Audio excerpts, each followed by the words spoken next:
We're also going to have to spend the rainy day fund. And this is going to be a real bone of contention. This is going to be a big battle in the legislature. The rainy day fund, also called, or actually officially called, the Economic Stabilization Fund, is designed when you have an economic downturn to give you the money to sustain your budget. And then when the economy turns back up, you're making the money again. It's designed to keep you even, much like family savings. And we will have about $9.6 billion available. What you will hear argued, though, is we need to hold back some of that rainy day fund. Some people may suggest we need to hold back as much as half of that rainy day fund to write the budget in 2013. Why? Because they'll explain to you we have a structural deficit in our budget. We've got a built-in problem. Now, B, if you'll go back to that very first slide that has the very first one. Keep going, keep going, keep going. Right there. You see that local school tax cut? I can't emphasize this enough. Y'all were paying $1.50 per $100 of value in local property taxes to operate the schools. The legislature lowered that down to $1. Now, you may not have seen a cut in your bill, and that may have gone back up. We can talk about that in the Q&A. But the legislature lowered that down to $1.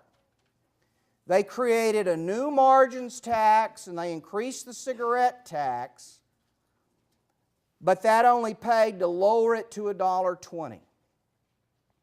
They pushed it all the way down to $1. That cost $10 billion a biennium from here through eternity because it was a net tax cut. All right? So, when somebody says we have to save the rainy day fund for 2013, what they will be telling you is we have to save the rainy day fund to cover this structural problem, that we have cut taxes below what even we, a conservative legislature, think we have to spend. Well, that's not the purpose of the rainy day fund. And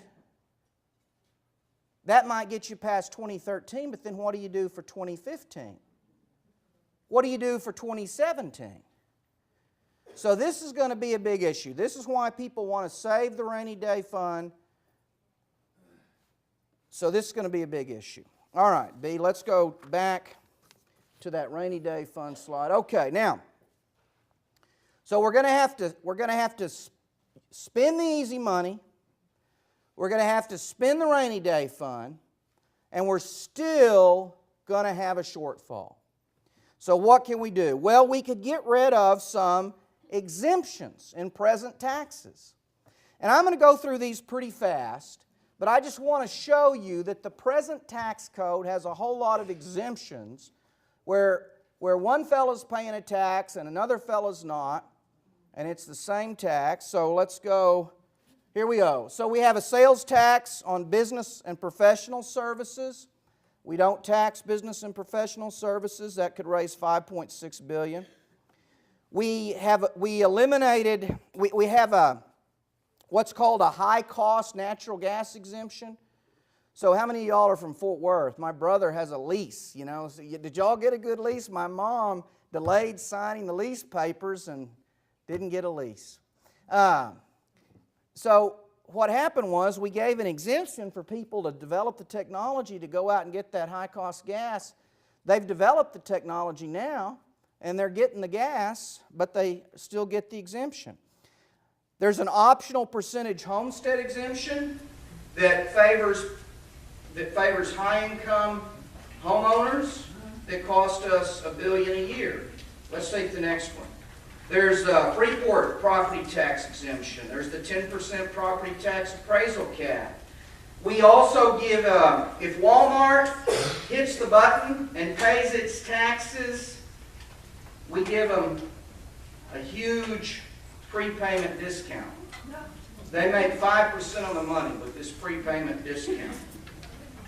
We have a sales tax holiday. We have a gas tax collection allowance. We have CAPCO credits. We have some other inefficient tax exemptions.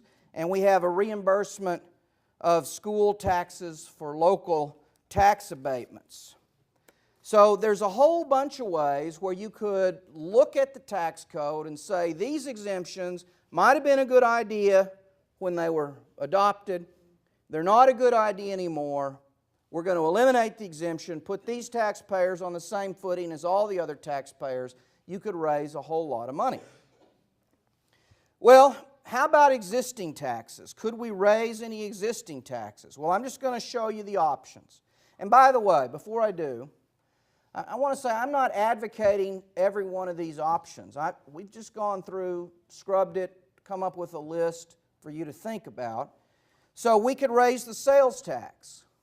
If you raised it a half a cent, you would get $3 billion.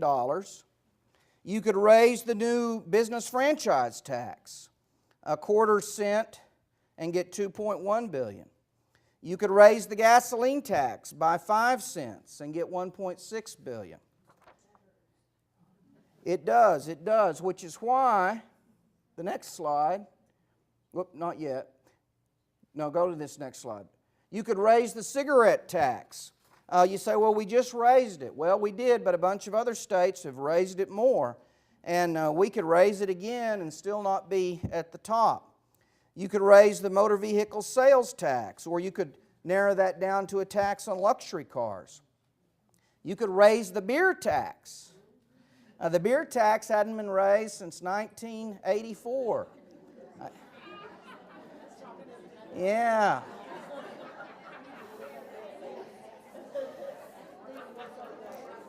Now, what you ought to be out there saying is, hey, wait a minute.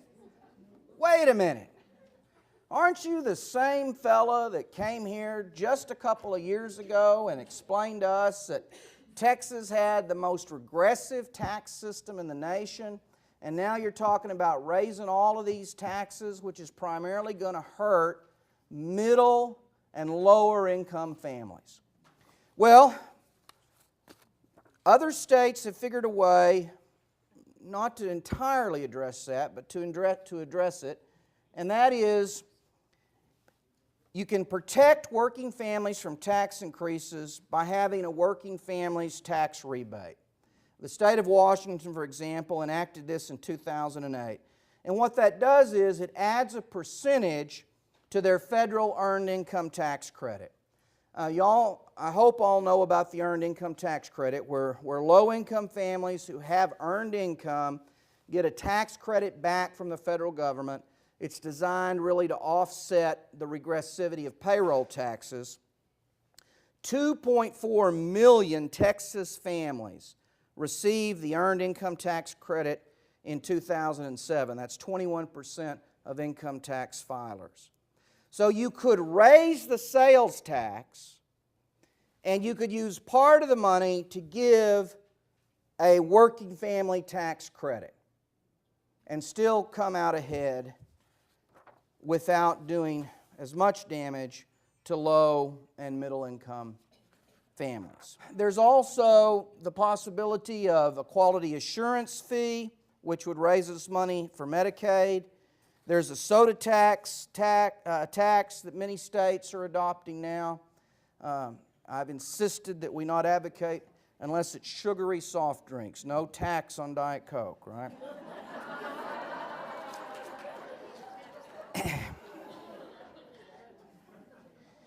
And so the purpose of this list today is not to say what kind of revenue should we raise. The purpose of what I'm trying to do today is merely show you we're going to have a very significant budget shortfall. That if we tried to address that solely with cuts, it would be very painful to the people that we care about and actually hurtful to our economy and to our economic recovery. That we've got to have a balanced approach. These are things we could do. Now, beyond this session, the next slide, beyond this session, y'all, I think, have heard me talk before that until we have a state personal income tax, we're always going to be living on the margin here in Texas. There's a couple of other ideas up there. Certainly a sales tax on internet sales, a sales price disclosure requirement are all things that most people can get behind. But unfortunately, none of that will help us this session. Those are things that we can look at to fix the structural deficit.